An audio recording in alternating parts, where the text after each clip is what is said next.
I was hooked. After that first little taste of it, I craved more. When you use alcohol and drugs over time, your brain starts to change. I went from being a straight A student to not going to class, not doing my homework. We were interested in whether long-term marijuana users showed IQ decline. It's just once you get used to the drug in your body, you can't stop. Like, you need it.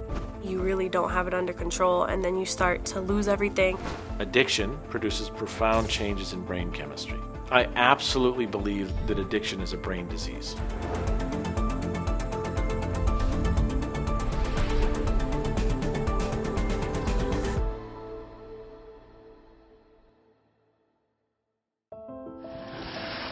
The human brain is by far the most complex organ of the body.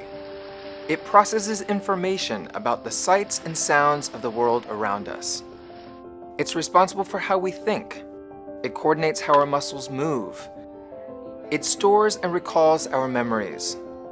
It determines how we feel about ourselves and how we experience different emotions.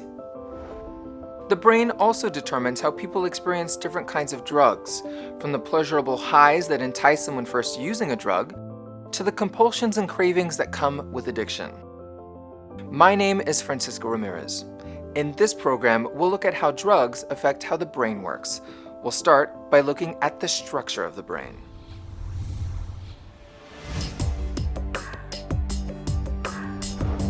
Drugs affect different parts of the brain.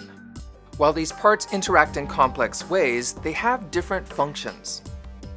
Located at the base of the brain is the amygdala. It plays a central role in emotions. Research has shown that drug use can cause changes in the amygdala that affect our moods.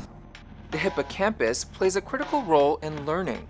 It consolidates new information so that it becomes part of our long-term memory, including memories associated with drugs. The nucleus accumbens, often called the pleasure center, is a cluster of nerve cells near the center of the brain. Anything pleasurable activates this part of the brain, including food, sex, and drugs. The nucleus accumbens is part of the brain's reward pathway, which also includes the prefrontal cortex. Located at the front of the brain, the prefrontal cortex is in charge of abstract thinking and is important for regulating our behavior. Listen to Leslie Walker, who runs an adolescent substance abuse program. The prefrontal cortex is the last part of the brain to be developed, and it's the part of the brain that deals with impulse control, judgment, figuring out what you're going to do with your emotions. The prefrontal cortex plays an essential role in keeping us from making decisions that we're going to regret, and that includes decisions about substance use and abuse.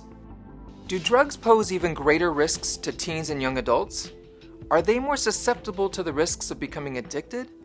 These are not new questions, but recent brain research has provided new insights that may help answer them.